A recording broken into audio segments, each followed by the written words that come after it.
The Trash by Dan Berry. A true story. When I was a teenager, I had a job at KFC and I got paid £2.75 per hour because I was under 18, which I found offensive, and so I slacked off at every opportunity. I hated that job. They kept on trying to get me to do stuff, and I didn't want to do any of that. I wanted to play loud music. Some of the stuff they wanted me to do every day was clean the filters above the big fryers every night, or the building might catch fire. In my defense, I was really good at doing nothing at all, and with hindsight, it now seems like a bad idea to give a teenager a job where they don't even need to try and a building burns down.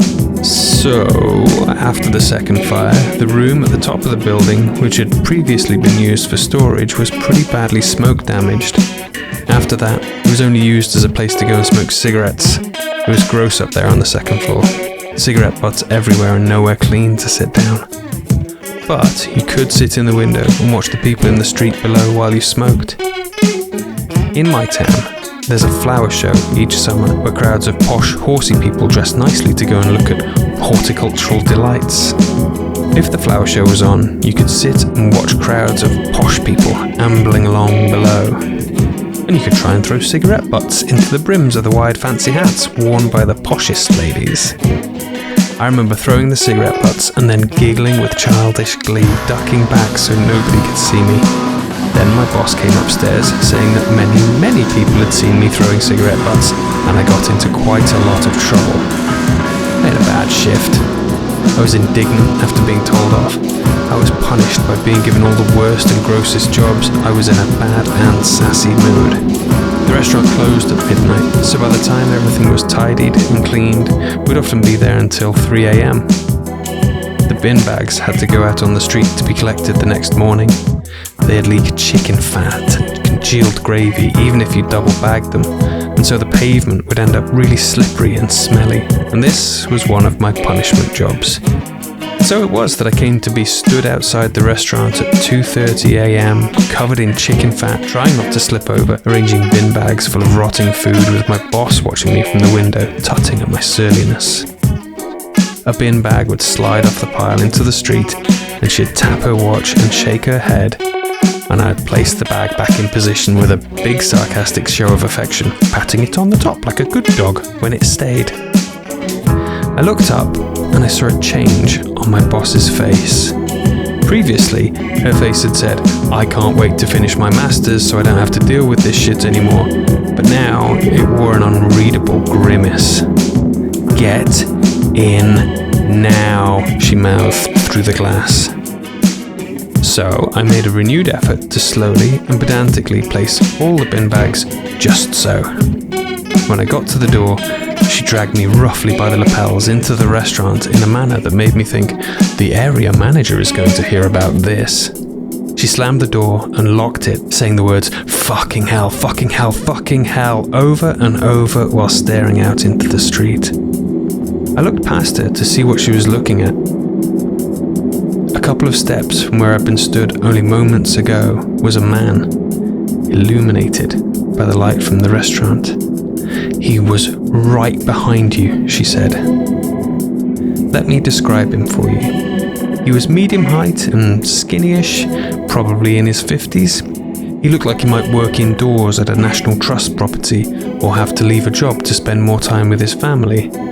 But also, he wore a top hat and little red glasses. He had no expression on his face, which was entirely blank. He wore a short cape that came down to about crotch height. And I mentioned the crotch only because he was wearing tight red hot pants and the kind of boots that you might get at an army surplus store."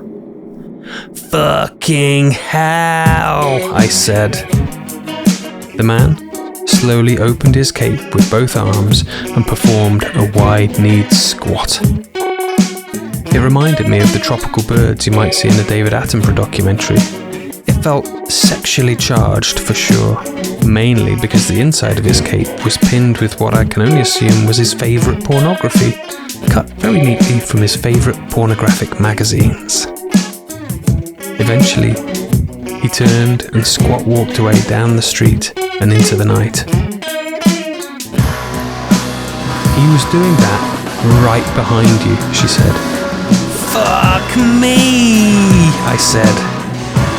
While I was making a big show of putting out the bins, this guy squat walked up behind me, got uncomfortably close, and then did his little mating dance while I sarcastically petted bags full of rotting meat and bones. It made me wonder what would drive someone to this kind of behaviour.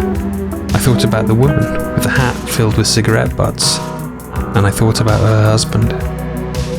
I pictured them in bed that evening. That really ruined my day, she'd say, and I couldn't properly enjoy the horticultural delights after that boy, and the man would say, well, someone ought to bloody well do something, and she'd say, who, you? And the man would say, well, I have a bloody good mind to. They'd look over to the fancy hat on the dresser, small darkened patches where the lit cigarettes that I had thrown had landed. No, she'd say. Not again. Don't do anything stupid, please. There's so much violence and sadness in the world already. Please, just promise me. I pictured him later that night, pretending to sleep, waiting for her reading light to go out and for her breathing to slow. Fine, he'd muttered to himself. No violence. Then, I would imagine him getting out of bed as quietly as he could, and pulling his top hat and special pornographic cape out of the wardrobe, putting on his army surplus boots and stalking out into the night. I think about this man a lot, and I also think about who the real monster was. Was it this man, seeking vigilante justice through non-violent means? Or the teenager, slacking off work and throwing lit cigarettes at strangers? And it's the creep. It's definitely the night creep. He's the monster. And if I have a message I want to leave you with, it's number 1, do not throw lit cigarettes at people, or, by your action or inaction, cause a building to catch fire. And number 2, don't be a creep.